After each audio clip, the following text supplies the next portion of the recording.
Добрый день, меня зовут Ярослав, вы на канале Sleepy Dreamora, и сегодня хотелось бы поделиться с вами небольшими тактиками и советами, которые помогут вам при игре за чернокнижника в PvP. И первой хитростью, которой бы мне хотелось поделиться, будет связана с пэтами, которые обычно не берутся демонологами, ну, по крайней мере, не теми, кто сидит у меня на канале. Итак, есть одна небольшая хитрость, связанная с вашей суккубиной или шиварой, охотником скверны или бесом. Сейчас я объясню на примере шивары. У вашей шивары 200 единиц энергии. Единственная способность, которая тратит вашу энергию, это всплеск боли, ее атакующая способность, которая наносит урон тьмой. Но если вы посмотрите на ролик, ваша суккубина будет использовать всплеск боли с определенной задержкой, как будто она старается держать свой запас энергии выше определенного количества.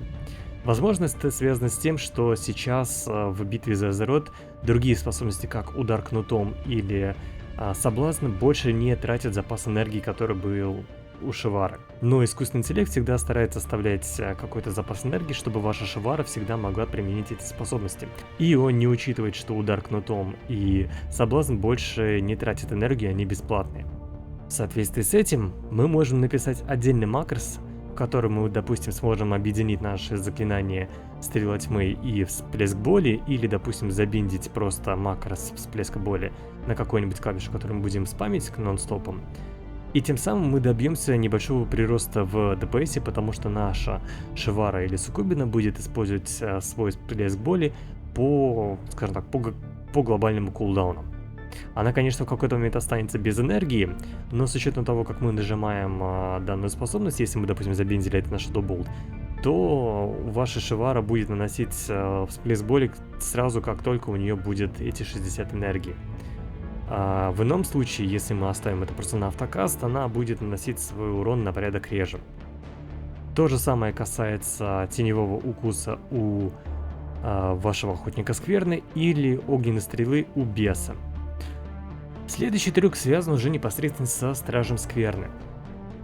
Как вы, наверное, могли заметить, вне боя ваши пэты на команде Follow, то есть следовать за вами, двигаются достаточно быстро, если они находятся на отдалении от вас. И если держать это в уме, можно сделать один хороший трюк, чтобы противодействовать всяким стелсерам в PvP. Если вы знаете, что какой-нибудь стелсер, друид, охотник в камуфляже или разбойник идут к вам с какой-нибудь стороны, то вы можете поставить вашего дровосека на отдалении от вас, прожать клавишу его раскрутки и приказать ему следовать к вам. Можете еще сделать небольшой шаг в сторону. В этом случае дровосек понесется к вам с невероятной скоростью, и скорее всего, если цель находится между вами и вашим дровосеком, он выведет ее из стелса. Данный трюк проще всего использовать на тех PvP-картах, где есть узкие пространства и где вы можете воспользоваться подобным преимуществом. Следующий небольшой трюк связан опять же с дровосеком.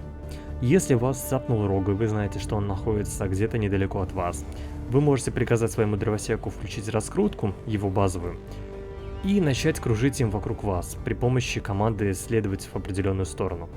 Если у вас взят талант демоническая сила, то в принципе вам будет не так жалко тратить раскрутку дровосека обычную на то, чтобы выпылить кого-то из стелса. При всем том, что урона она наносит не так много, это небольшая потеря.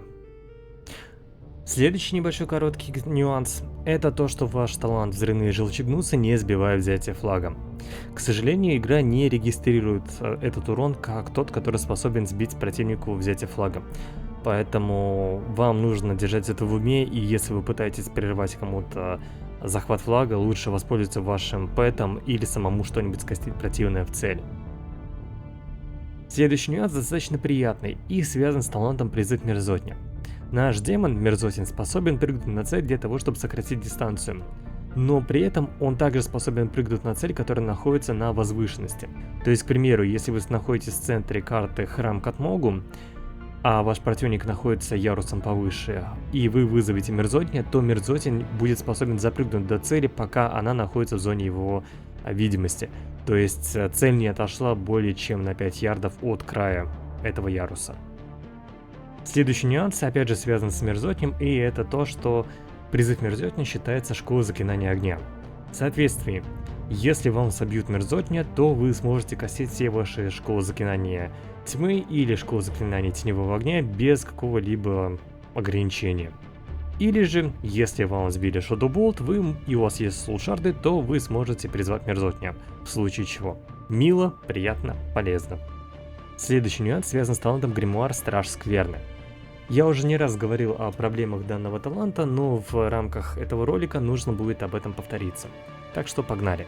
В описании таланта говорится, что мы сможем использовать этого дровосека на дистанции 40 ярдов до нашей цели.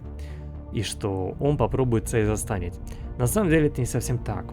Набор способностей, который будет делать наш дровосек, зависит непосредственно от дистанции, на которой мы его вызываем. Если мы вызовем дровосека на дистанции 40 ярдов, то, к сожалению, он не заюзает бросок топора. Потому что у броска топора максимальная дальность применения только 30 ярдов.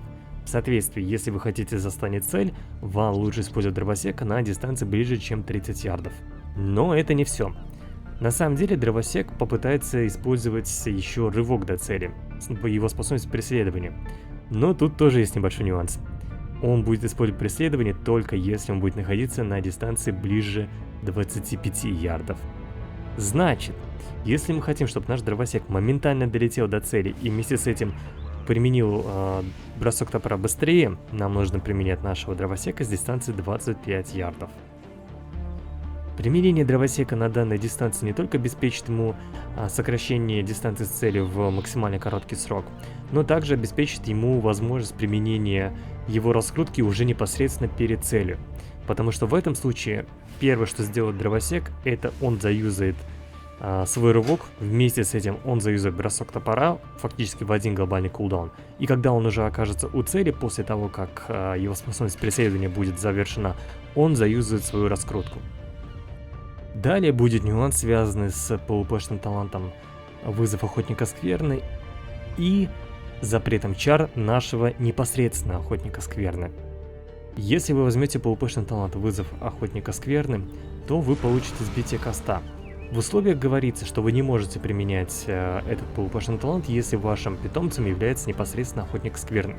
Но вам никто не говорит и не запрещает применить PvP-шный талант вызов Охотника Скверны, сбить противнику каст, после этого вызвать вашего непосредственного Охотника Скверны и сбить каст цели еще раз.